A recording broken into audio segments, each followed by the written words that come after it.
कि जनता की आवाज जो है उसको सुनना सबसे जरूरी चीज है। इस यात्रा का लक्ष्य देश को याद दिलाना, इस देश की नेचर क्या है, इस देश की संस्कृति क्या है, इस देश का इतिहास क्या है, इस देश का डीएनए क्या है, यह है इस यात्रा का लक्ष्य। अब उसमें पॉलिटिकल रिपरकशंस हों तो होंगे, मगर जिस स्थिति पे आज हिंदुस्तान है, अगर हम इस रास्ते पे चलते गए तो देश को बहुत भयंकर नुकसान होने वाला है।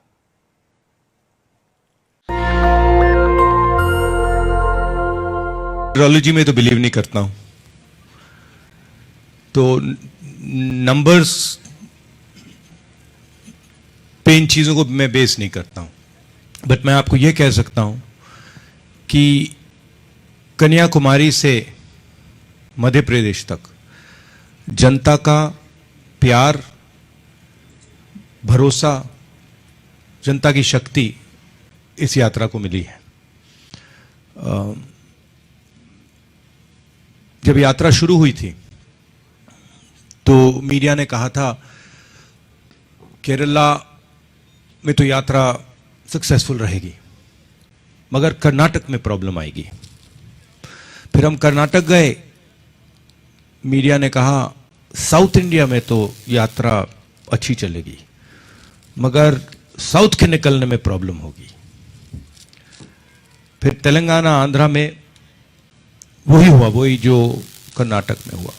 फिर हम महाराष्ट्र में आए तो फिर मीडिया ने कहा हिंदी बेल्ट में प्रॉब्लम होगी, महाराष्ट्र में हाँ यात्रा बहुत बड़ी हुई, बहुत बढ़िया हुई। अब मध्य प्रदेश में आए, अब मीडिया कह रही है मध्य प्रदेश में बहुत अच्छा रिस्पांस मिला, मगर राजस्थान में प्रॉब्लम होगी। तो देखते जाइए, क्योंकि ये जो यात्रा है ये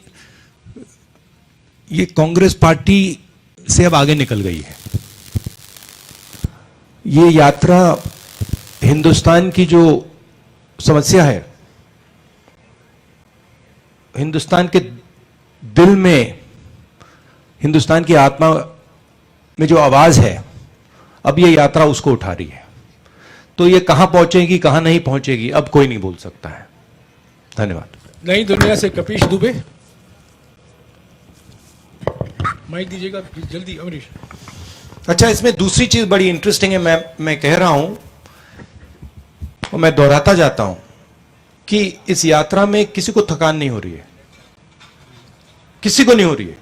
जो भी चल रहा है, नहीं अजीब सी, आपको अजीब नहीं लगता? तो अजीब सी बात है, इस यात्रा में जो भी चल रहा है, चाहे वो 10 किलोमीटर चल रहा है, 25 किलोमीटर चल रहा है, जो भी जितना भी चल रहा है, थकान किसी को नहीं हो रही है। आज एक लड़की आई मेरे पास और मुझे उसने कहा कि जैसे ही मैंने यात्रा शुरू की, पहले 15 मिनट मैंने सोचा मैं कैसे चल पाऊंगी, और 15-20 मिनट बाद जो भी मेरे माइंड में थकान थी, जो भी डर था, वो निकल गया। तो ये बड़ी इंटरेस्टिंग बात है। नई दुनिया से कपिश दुबे।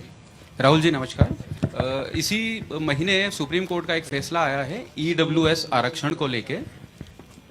सुप्रीम कोर्ट का एक फैसला है ईडब्ल्यूएस आरक्षण को लेके, जिसमें जो गरीब सवर्ण हैं जिन्हें ईडब्ल्यूएस के तहत आरक्षण दिया जाता है, उसको आगे बढ़ाने पर सहमति दी गई थी।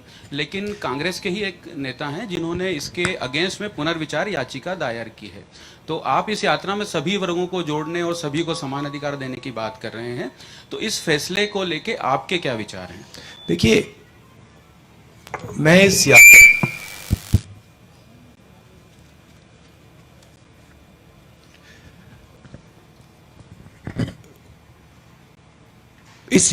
यात्रा के क्लियर लक्ष्य है। मैं इस यात्रा को डिस्ट्रैक्ट नहीं करना चाहता हूं, ठीक है?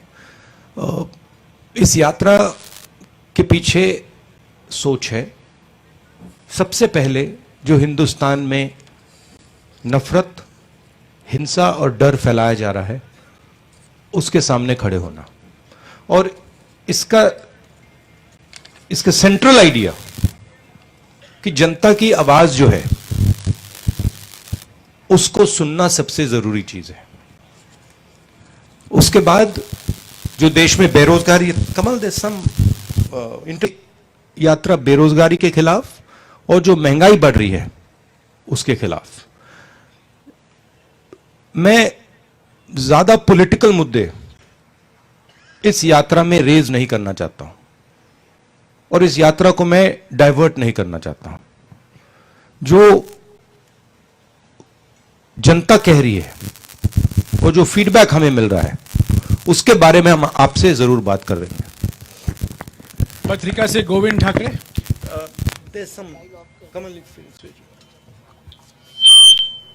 नमस्ते राहुल जी। मेरा सवाल आपकी यात्रा से ही जुड़ा हुआ है। भैया फोन ऑफ कर दीजिए प्लीज, आपका भी वही कर रहा है।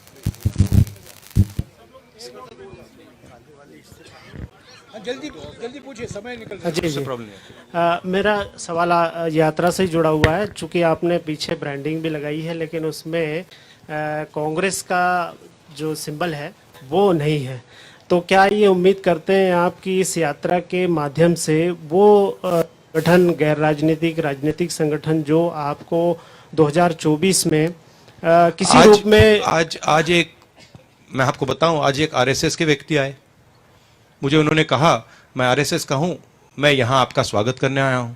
मैंने कहा ये जी जी जी।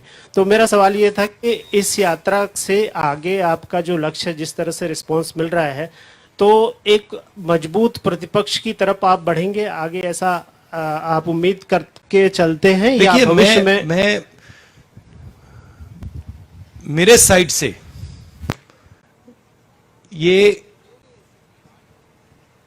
मेरी जिम्मेदारी है और एक तरह से मेरी तपस्या है, ठीक है। जो तपस्या करता है वो इसलिए तपस्या नहीं, किसी कारण तपस्या नहीं करता है कि मैं वो चाहता हूं या वो चाहता हूं या वो चाहता हूं। मुझे कोई इंटरेस्ट नहीं है। मुझे लगा कि इस देश में जो नफरत और हिंसा फैलाई जा रही है वो इस देश के लिए खतरनाक है, इस देश को नुकसान पहुंचाएगी। और मैंने सोचा कि मेरी जिम्मेदारी क्या है, और मेरे दिमाग में आया कि मेरी जिम्मेदारी है कि मैं इस नफरत के खिलाफ, हिंसा के खिलाफ, डर के खिलाफ कुछ करूं। और ये जो आप देख रहे हैं, ये जो भारत जोड़ो यात्रा है वो ये है। और ये भावना सिर्फ मेरे में नहीं है, ये भावना बहुत सारे लोगों में है, कांग्रेसियों में है, नॉन कांग्रेसियों में है और बीजेपी के लोगों में भी है। बहुत सारे बीजेपी के लोग भी सोचते हैं कि जो देश में हो रहा है वो सही नहीं है। मीडिया के साथ जो हो रहा है, इंस्टीट्यूशंस के साथ जो हो रहा है, और जनता के साथ, गरीबों के साथ, किसानों के साथ, मजदूरों के साथ जो हो रहा है, जो कॉन्सेंट्रेशन ऑफ वेल्थ हो रहा है, भयंकर कॉन्सेंट्रेशन ऑफ वेल्थ हो रहा है, इसके खिलाफ बहुत सारे लोग हैं। मगर कुछ सोच कर नहीं किया मैंने कि इससे यह फायदा मिलेगा या यह फायदा मिलेगा, इससे मुझे कुछ ना मिले। सर योर मगर ये छोटा क्यों था? ये सवाल छोटा कैसे था? मैं सोच रहा था ये छोटा कैसे है। हाँ, मतलब इसको आप और लंबे तरीके से पूछ सकते थे। नहीं, आई अप्रिशिएट योर सेंसिटिविटी। आपकी जो सेंसिटिविटी है उसको अप्रिशिएट करता हूं मैं। नहीं, एक मिनट, एक सवाल का कोई सप्लीमेंट्री नहीं होगा please. but as you have already completed something around 2,500 kilometers of yatra and through 7 states, and apart from the after this, what organizational changes you want to be made in your organization? Because second week of the December is very important. Your yatra is gonna enter Rajasthan, and result of Himachal Pradesh, Gujarat will be delivered on 8th of December. So what organizational changes you want to be made in organization? I don't think we've done 2,500 kilometers yet. I think we've done 2,000. Is that correct? I think we've done 2,000. And the spirit of the yatra is to, nobody thinks that anger, hatred, arrogance are strengths of India. Nobody. You can go and ask anybody. You can ask किसी गांव वाले से पूछ लीजिए, अरबपति से पूछ लीजिए, अमेरिका के राष्ट्रपति से पूछ लीजिए, उनसे पूछिए भैया बताइए हिंदुस्तान की स्ट्रेंथ क्या है? करुणा, भाईचारा, म्यूचुअल रिस्पेक्ट. तो यात्रा का यह लक्ष्य है. आप इस बात को बिलीव नहीं करते हो, मगर ये इस यात्रा का लक्ष्य पॉलिटिकल नहीं है. इस यात्रा का लक्ष्य देश को याद दिलाना, इस देश की नेचर क्या है, इस देश की संस्कृति क्या है, इस देश का इतिहास क्या है, इस देश का डीएनए क्या है. यह है इस यात्रा का लक्ष्य. अब उसमें पॉलिटिकल रिपरकशंस हों तो होंगे, मगर जिस स्थिति पे आज हिंदुस्तान है, अगर हम इस रास्ते पे चलते गए तो देश को बहुत भयंकर नुकसान होने वाला है. नेशनल दस्तक की आपसे गुजारिश है कि अगर इसको बचाना चाहते हैं तो नेशनल दस्तक को सब्सक्राइब करने के लिए रेड कलर के सब्सक्राइब बटन को दबाएं, फिर बेल आइकन की घंटी दबाएं. नेशनल दस्तक को बचाने के लिए बहुत जरूरी है कि हर खबर को शेयर करें, लाइक करें, कमेंट जरूर करें.